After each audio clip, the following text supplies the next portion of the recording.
Un mari millionnaire abandonne sa femme enceinte à 8 mois dans une station isolée et part pour un luxueux complexe hôtelier. Avant de commencer, commentez d'où vous regardez. Et n'oubliez pas de vous abonner à la chaîne et d'activer la cloche pour d'autres histoires comme celle-ci. La chaleur était insupportable ce après-midi de juillet. Hana Radić avait réglé la climatisation de la voiture pour la 3e fois. Mais cela ne pouvait pas atténuer l'inconfort de son ventre de femme enceinte de 8 mois qui pressait sur sa vessie. Des gouttes de sueur glissaient le long de son cou pendant qu'elle observait silencieusement le paysage qui changeait à travers la fenêtre de la luxueuse BMW. La route en terre battue serpentait entre des rochers escarpés et des pins, et la mer apparaissait parfois au loin, comme une promesse bleue. « Marco, je dois m'arrêter, s'il te plaît, » murmura-t-elle, posant une main sur son ventre, où leur bébé se débattait. Marco Novak serra le volant plus fort, ses yeux, cachés derrière des lunettes de soleil coûteuses, ne quittèrent pas la route. Il ne répondit pas. « Marco, tu m'entends » Hana haussait la voix, sentant sa vessie devenir de plus en plus lourde. On s'est arrêté il y a moins d'1 heure. Je suis enceinte de 8 mois, Marco. Je ne peux pas contrôler mon corps. Hana essaya de rester calme, mais le tremblement dans sa voix révélait une profonde épuisement. Ces dernières semaines, quelque chose avait changé entre eux. Son regard, autrefois plein d'amour, était devenu froid et distant. Ses mains, qui autrefois caressaient tendrement son ventre, évitaient maintenant tout contact. Marco tourna brusquement hors de la route principale vers une station-service délabrée qui semblait figée dans le temps. Un panneau rouillé oscillait dans le vent, et le seul signe de vie était un chien maigre qui dormait à l'ombre d'une voiture abandonnée. « 5 minutes, dit-il à travers ses dents serrées en arrêtant la voiture. Quand Hana sortit, elle sentit le soulagement dans ses jambes, engourdie par la longue position assise. Instinctivement, elle leva les yeux vers le ciel. Des nuages sombres se rassemblaient à l'horizon. Les odeurs d'essence, de poussière et de végétation sèche se mêlaient dans l'air. La station semblait abandonnée, une petite boutique avec une vitre brisée et une douche pour voiture rouillée. Au loin, elle n'entendait que le bourdonnement occasionnel des moustiques et le passage rare de véhicules sur la route principale. « Y a-t-il quelqu'un » appela Hana, marchant lentement vers la boutique. Il n'y avait pas de réponse. Lorsqu'elle retourna à la voiture, garée à l'ombre d'un grand pin, Marco N était plus à l'intérieur. Le moteur tournait encore, la climatisation refroidissait l'espace vide. Confuse, Hana regarda autour d'elle, essayant de comprendre ce qui se passait. Marco, sa voix résonna contre la station abandonnée, ne lui renvoyant que sa propre peur. Puis elle entendit le bruit d'un moteur, mais pas celui de leur BMW. Se retournant, elle aperçut une petite voiture de sport rouge s'éloignant rapidement sur la route principale, une voiture qu'elle n'avait jamais vue auparavant. Son corps se figea alors qu'elle suivait des yeux le point rouge disparaissant derrière un tournant. À ce moment-là, son téléphone vibra. Avec des mains tremblantes, elle le sortit de sa poche. Un message de Marco. « Je ne peux plus comme ça. Ce n'est pas la vie que je voulais. Au revoir. » Hana sentit ses genoux céder. Elle se laissa lentement tomber sur le sol poussiéreux, tenant son téléphone d'une main, protégeant son ventre de l'autre. Quelque chose de froid et de lourd commença à grandir dans sa poitrine, elle étouffant de l'intérieur. Au loin, le premier tonnerre éclata dans le ciel. Le vent se leva, pliant les branches des pins autour de la station, et les premières gouttes de pluie commencèrent à tomber sur le sol poussiéreux, laissant des taches sombres comme des larmes. Hana Radić, autrefois designer d'intérieur à succès, maintenant la femme de l'un des hommes d'affaires les plus riches du pays, était assise seule, abandonnée sur le sol poussiéreux d'une station-service au milieu de nulle part. Sans argent, sans papier, sans aide. Avec seulement un téléphone mobile à la main et un enfant dans son ventre. Elle ne savait pas que était seulement le début de la nuit la plus longue de sa vie. Une nuit qui allait tout changer. La pluie tombait de plus en plus fort, tambourinant sur le toit métallique de la station-service abandonnée. Hana parvint à se réfugier sous un petit abri où elle se tenait maintenant, mouillée et tremblante, fixant l'écran de son téléphone. Il semblait que le monde entier s'effondrait autour d'elle avec ces petites mots sur l'écran. « Je ne peux plus comme ça. Ce n'est pas la vie que je voulais. Au revoir. » Ses doigts tremblaient alors qu'elle essayait d'appeler Marco. Un appel, 2, 3, chaque fois, directement sur la messagerie vocale.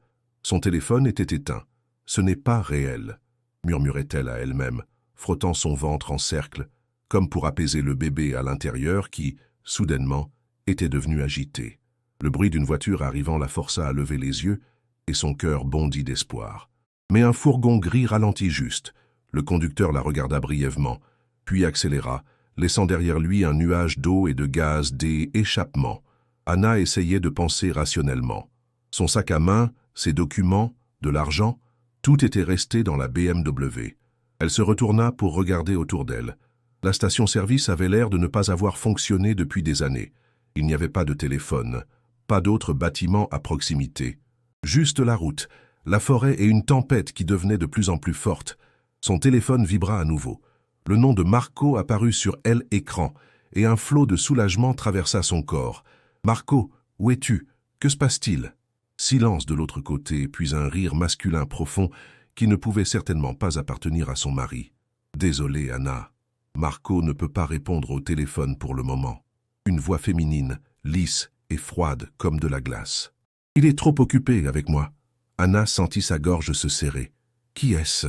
Tu ne comprends toujours pas ?» La voix devint moqueuse.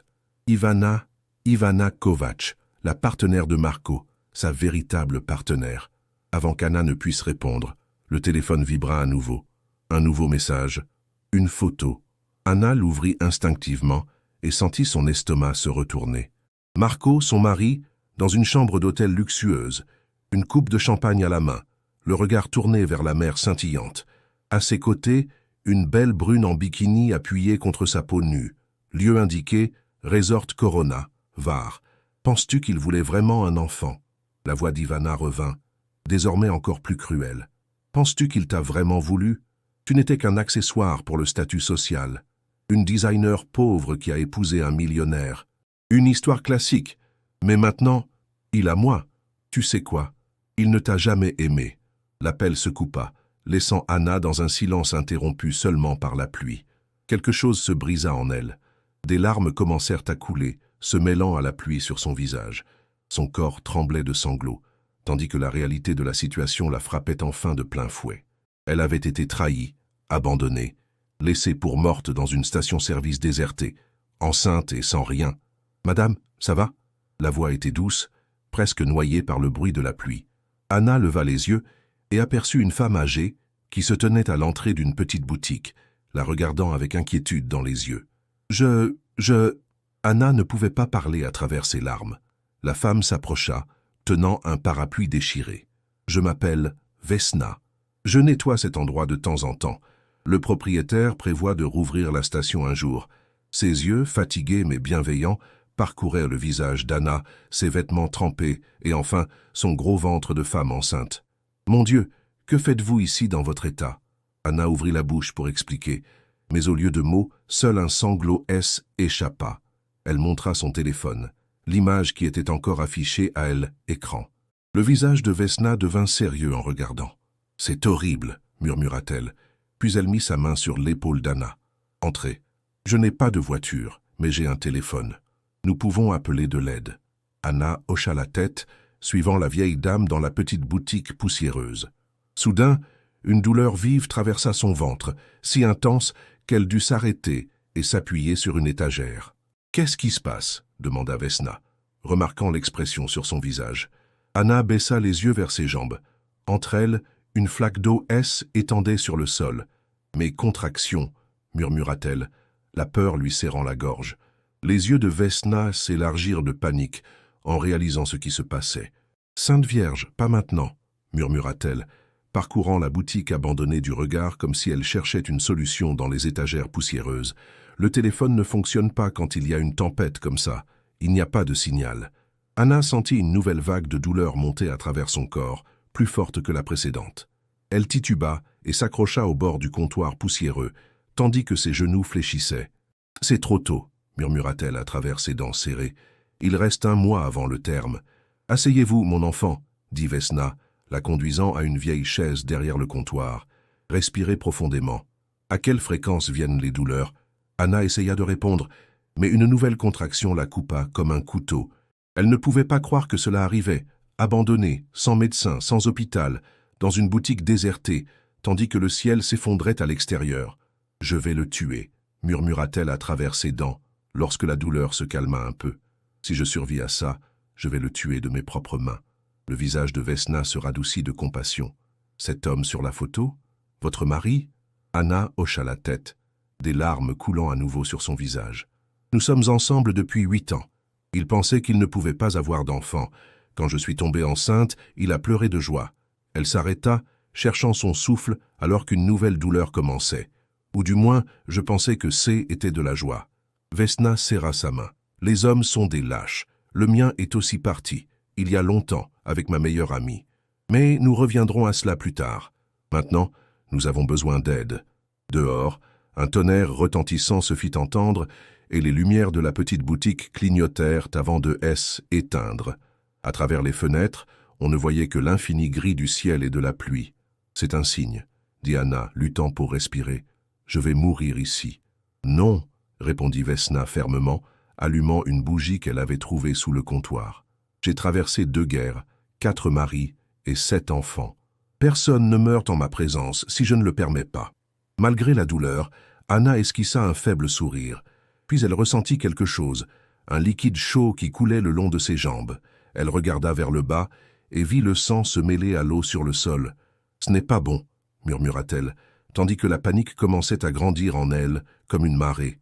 Le visage de Vesna devint pâle à la lueur de la bougie. « À quelle fréquence viennent les douleurs maintenant ?»« Toutes les 2 minutes, peut-être moins, » dit Anna, sentant que sa conscience s'embrouillait à cause de la peur et de la douleur.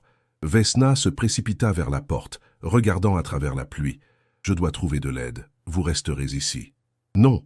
s'écria Anna, une nouvelle panique grandissant en elle. « Ne me laissez pas seule. Je vous en supplie. » Vesna s'arrêta et revint lentement, réalisant qu'Anna traversait une autre sorte de traumatisme, le traumatisme de l'abandon. « Je ne vous abandonnerai jamais, mon enfant, » dit-elle, posant sa main sur le ventre d'Anna. « Mais le bébé arrive, et nous avons besoin d'aide. » Comme si le destin avait entendu leurs prières, à travers le bruit de la pluie se fit entendre le son d'un moteur. Les phares d'une voiture traversèrent l'obscurité, éclairant les fenêtres de la petite boutique. « Quelqu'un est arrivé », murmura Vesna, se précipitant vers la porte. Anna sentit une nouvelle contraction, une douleur si intense qu'elle faillit perdre conscience. À travers le brouillard de la douleur, elle entendit une voix masculine, une voix profonde qui parlait à Vesna. Une femme enceinte, saignement. La voix masculine devint plus aiguë, plus professionnelle. « Je suis médecin. Laissez-moi voir. » À travers ses larmes et sa douleur, Anna aperçut une silhouette grande entrant dans la boutique, des épaules larges, des cheveux bruns mouillés par la pluie, des yeux déterminés qui évaluaient déjà la situation. L'homme portait des vêtements ordinaires, mais son mouvement, la façon dont il s'approcha immédiatement et s'agenouilla à ses côtés, trahissait des années d'expérience médicale. « Je suis Dario Petrovitch, médecin de Split, » dit-il, sa voix calme et autoritaire. « Je peux vous aider, mais vous devez me faire confiance. Pouvez-vous le faire ?» Anna ressentit quelque chose en le regardant. Il n'y avait pas de temps pour le doute, pas de place pour la peur, juste l'instinct. Et cet instinct lui disait que cet étranger était peut-être le seul espoir qu'il lui restait. Elle hocha la tête, puis se laissa aller à l'obscurité qui l'entourait alors qu'une nouvelle vague de douleur engloutissait tout son monde. « Nous devons l'emmener à l'hôpital tout de suite. » La voix de Dario perça à travers le brouillard de douleur et de peur d'Anna. Détachement placentaire. Le saignement est trop important. Anna sentit qu'on la soulevait dans des bras puissants, qu'on la portait avec soin, mais rapidement à travers la pluie. À travers ses yeux semi-ouverts, elle vit la pluie couler sur le visage de Dario, ses yeux se concentrant, déterminés, comme s'il n'était pas... Anna s'est effondrée alors qu'il la plaçait sur le siège arrière du SUV noir. « Accrochez-vous. Nous ferons tout ce qui est en notre pouvoir, » lui disait-il, tandis que Vesna s'asseyait à ses côtés, lui tenant la main. Anna sentit sa conscience se brouiller, la réalité autour d'elle devenant fragmentée, un éclair, le bruit du moteur qui démarre, les murmures de prière de Vesna, la voix de Dario au téléphone. Split, opération d'urgence, femme enceinte avec des saignements. Oui, nous partons de... Nous serons là dans 40 minutes si les routes ne sont pas fermées. Anna ressentit une nouvelle vague de douleur lui transpercer le corps, si forte qu'elle cria. Dario jeta un regard rapide par-dessus son épaule. « Nous sommes encore trop loin, » dit-il plus pour lui-même que pour elle. Puis, après une brève pause, « Nous devrons nous arrêter. » La voiture ralentit, bifurqua sur une petite route. À travers la fenêtre embuée par la pluie, Anna aperçut une petite maison en pierre, à peine visible sous la tempête. « Où sommes-nous » chuchota-t-elle à travers la douleur. « C'est ma maison de campagne. » répondit Dario, déjà en train de sortir de la voiture. J'ai un peu de matériel médical ici. Tout ce qui suivit ressemblait à un rêve ou à un cauchemar. Dario la portant à travers la pluie, entrant dans la petite maison chaleureuse, Vesna allumant des bougies et rassemblant des serviettes, Dario se lavant les mains et préparant les affaires de son sac médical. « Je ne peux pas vous donner de véritable anesthésie, dit-il, la regardant dans les yeux. Mais je peux vous aider avec la douleur. Le plus gros problème est le saignement. Nous devons sauver vous et le bébé. » Anna hocha la tête, effrayée, mais déterminée. « S'il te plaît, sauve l'enfant, » murmura-t-elle. « Si tu dois choisir... » Dario s'arrêta, et une étrange lueur apparut dans ses yeux. « Je ne vais pas choisir, » dit-il doucement. « Ah, nous allons toutes les deux nous en sortir. » Ce qui suivit fut la nuit la plus longue de la vie d'Anna. Douleur, lutte, sang, les instructions calmes de Dario, les murmures de prière de Vesna et enfin des pleurs. Un cri fin mais puissant qui trancha la tempête autour d'eux. « Une fille !» dit Dario, tenant le petit être rouge dans ses bras. « Petite mais parfaite. » Anna pleura, tendant les bras vers ce petit être qui apportait tant de douleur et de joie en même temps. Lorsque Dario déposa l'enfant sur sa poitrine, elle sentit son cœur élargir dans sa poitrine, son monde changeant pour toujours. « Merci, » murmura-t-elle, regardant dans les yeux fatigués de Dario. « Tu nous as sauvés. » Dario hocha simplement la tête, puis continua à travailler, arrêtant le saignement, prenant soin du corps épuisé d'Anna.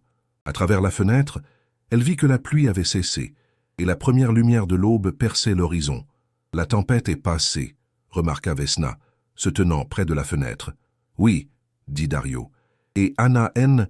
n'était pas sûre s'il parlait de la tempête réelle ou de celle qu'ils venèrent de traverser. « Peux-tu me passer le téléphone ?» demanda Anna faiblement, tandis que le bébé s'endormait sur sa poitrine. Dario hésita. « Es-tu sûr que tu veux faire ça maintenant ?»« Oui, » répondit-elle, « je dois faire quelque chose. » Lorsqu'il lui tendit le téléphone, Anna tapa lentement, d'une main, un message à Marco. « J'ai donné naissance à notre fille. Sans toi, je ne te pardonnerai jamais ce que tu as fait. Mais un jour, elle pourrait te demander qui tu es. Et je lui dirai la vérité. Toute la vérité. » Elle envoya le message, puis éteignit le téléphone. « Il y a des moments où toute une vie change, » dit-elle doucement, regardant le visage de sa fille. « C'est l'un d'eux. » Dario revint avec un verre d'eau, l'aidant prudemment à boire. Anna remarqua qu'il ne portait pas d'alliance. Elle remarqua une cicatrice sur sa main, la façon dont ses yeux reflétaient une profonde tristesse lorsqu'il pensait qu'elle ne le regardait pas. « Chacun a son histoire, » pensa-t-elle. « Sa tempête. »« Ça, je ferai envoyer Vesna chercher de l'aide dès que les routes seront praticables, » dit-il. « Tu as besoin d'un vrai examen à l'hôpital. » Anna hocha la tête, puis, de manière inattendue, même pour elle, lui prit la main. « Merci d'être arrivé au bon moment. » Les lèvres de Dario s'étirèrent en un véritable sourire pour la première fois. Parfois, le destin a des plans étranges pour nous. 3 semaines plus tard, Anna était assise dans une chambre d'hôpital, tenant sa fille Nina dans ses bras. La convalescence avait été difficile, mais grâce à l'intervention rapide de Dario, elles avaient toutes deux survécu sans séquelles permanentes. Vesna venait chaque jour, apportant des soupes maison et des conseils pour le nouveau-né, devenant comme une grand-mère que Nina n'aurait jamais. Anna était en train d'allaiter quand une infirmière entra dans la pièce, tenant une tablette à la main et un air d'excitation sur le visage. « As-tu vu ?» demanda-t-elle, lui tendant la tablette. « Tout le pays en parle. » Anna prit la tablette de sa main libre et regarda le titre de l'article. Choquant. L'entrepreneur célèbre Marco Novak a abandonné sa femme enceinte à une station-service.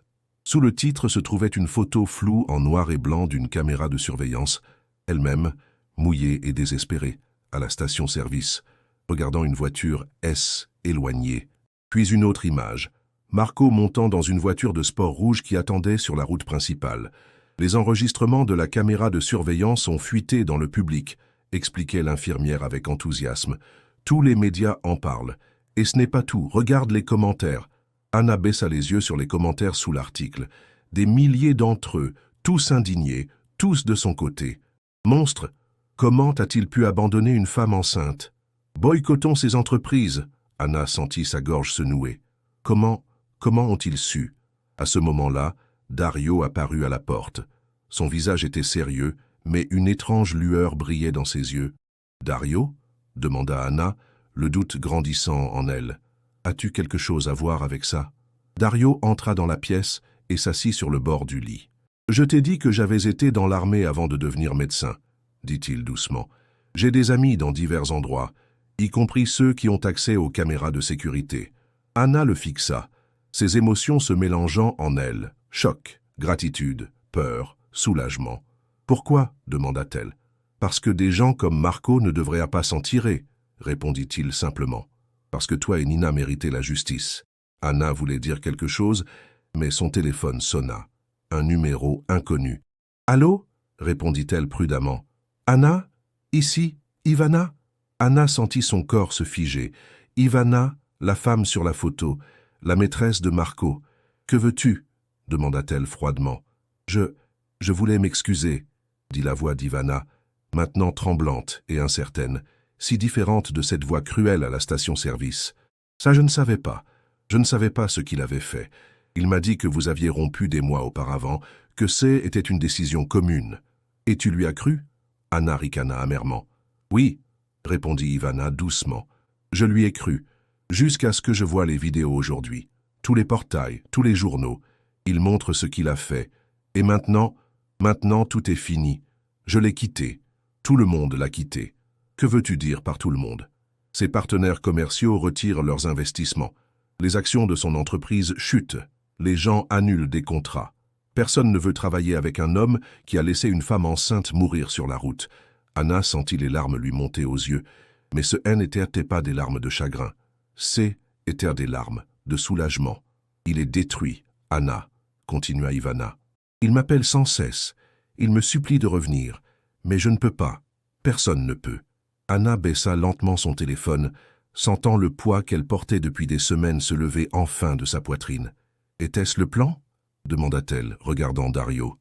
Dario haussa les épaules. Le plan était de permettre à la vérité de voir le jour. Le reste, il l'a fait tout seul. À ce moment-là, Nina bougea dans les bras d'Anna, ouvrant ses grands yeux, si semblables à ceux de Marco. Mais au lieu de la douleur qu'elle s'attendait à ressentir à cette vue, Anna ne ressentit que de l'amour. Un amour pur et simple. « Je ne veux pas le détruire, » dit-elle doucement, caressant la tête de Nina. « Mais je ne veux pas non plus qu'il fasse partie de nos vies. » Dario tendit la main et essuya doucement une larme sur le visage d'Anna. « Que veux-tu, Anna ?» Anna regarda sa fille, puis Dario, et enfin le titre de l'article sur la tablette qu'elle tenait toujours.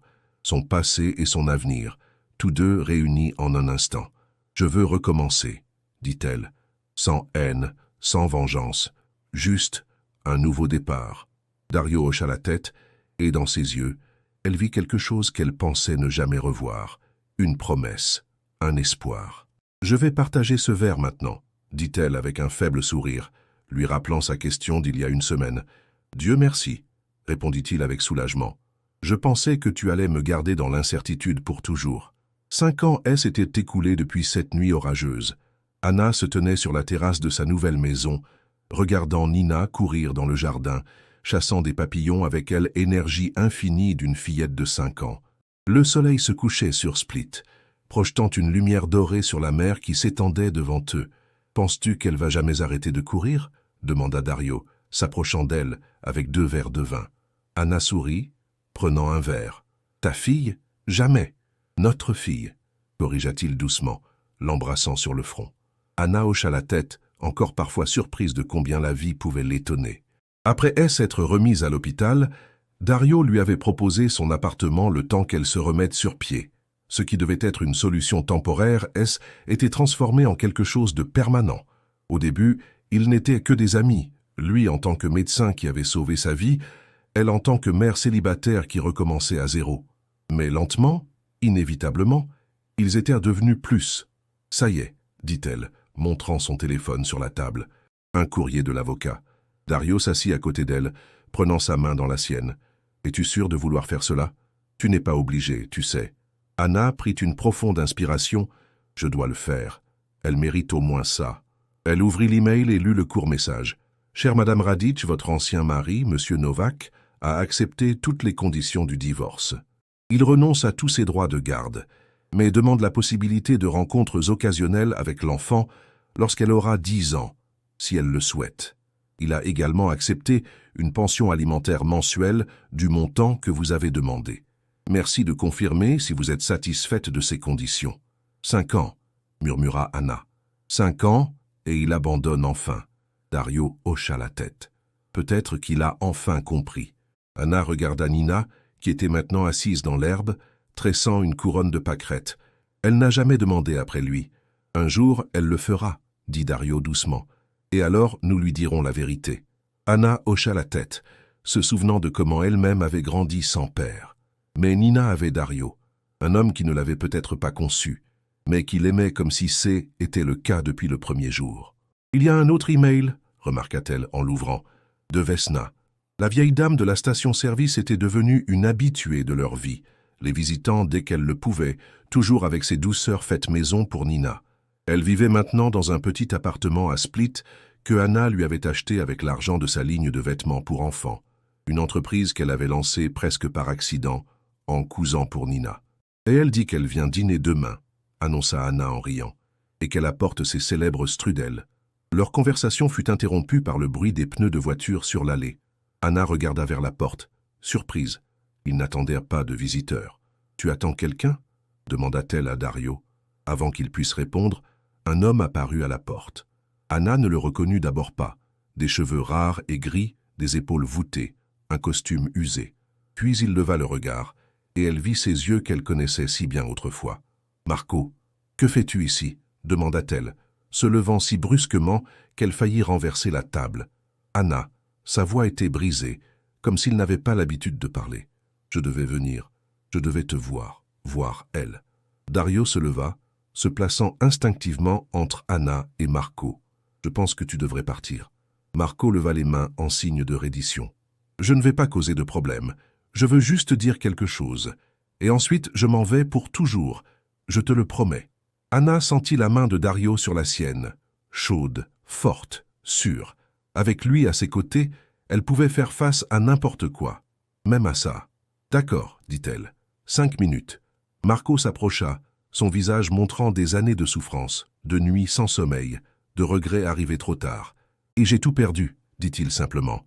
L'entreprise, les amis, le respect. Mais rien de tout cela n'est important. J'ai perdu toi et notre fille. C'est la seule chose qui a toujours compté. » Anna sentit les larmes lui monter aux yeux. Aline des larmes de tristesse ou d'amour. Des larmes pour le temps qui est perdu à jamais, pour ce qui aurait pu être. « Il est trop tard, Marco, » dit-elle doucement. « Trop tard. »« Je sais, » répondit-il, et dans sa voix il n'y avait pas d'amertume, juste une acceptation. « Je voulais juste que tu saches, cette nuit-là, quand je t'ai quitté, était la plus grande erreur de ma vie. Je ne l'ai pas compris à l'époque, mais je le comprends maintenant, et je le regretterai jusqu'à la fin de mes jours. » Anna regarda Nina qui était encore occupée avec sa couronne, inconsciente du drame qui se déroulait à quelques mètres d'elle. « C'est elle » demanda Marco, sa voix tremblant. Anna hocha la tête. « Elle est magnifique » murmura-t-il. « Comme toi. » À ce moment-là, Nina leva les yeux, remarquant l'inconnu. Ses yeux, les yeux de Marco, le regardaient avec curiosité. « Salut » dit-elle. Marco s'effondra, son corps tremblait des sanglots qu'il essayait de retenir. Sans un mot, il se tourna et se dirigea vers sa voiture. « Marco » l'appela Anna. Il se retourna, son visage était mouillé de larmes. « Je te souhaite tout le meilleur, dit-elle sincèrement. Vraiment. » Après son départ, Anna se tourna vers Dario, vers leur maison, vers la vie qu'ils avaient construite ensemble à partir des cendres de son passé. « Tu sais, » dit Dario, la prenant dans ses bras, « parfois, nous devons tout perdre pour trouver ce dont nous avons vraiment besoin. » Anna posa sa tête sur son épaule, observant leur fille danser dans les derniers rayons du soleil couchant, libre, aimée, en sécurité. « Parfois, » murmura-t-elle, « nous devons survivre à la tempête pour voir l'arc-en-ciel. Cette histoire peut être terminée, mais la vôtre ne fait que commencer. Si le combat d'Anna vous a touché, partagez cette vidéo avec ceux qui ont besoin d'un rappel que, après la plus grande tempête, la lumière revient toujours. Laissez un commentaire sur le moment qui vous a le plus ému et abonnez-vous à notre chaîne pour plus d'histoires inspirantes qui montrent la force de l'esprit humain. Car parfois, les moments les plus difficiles de la vie ouvrent la voie vers notre véritable destinée.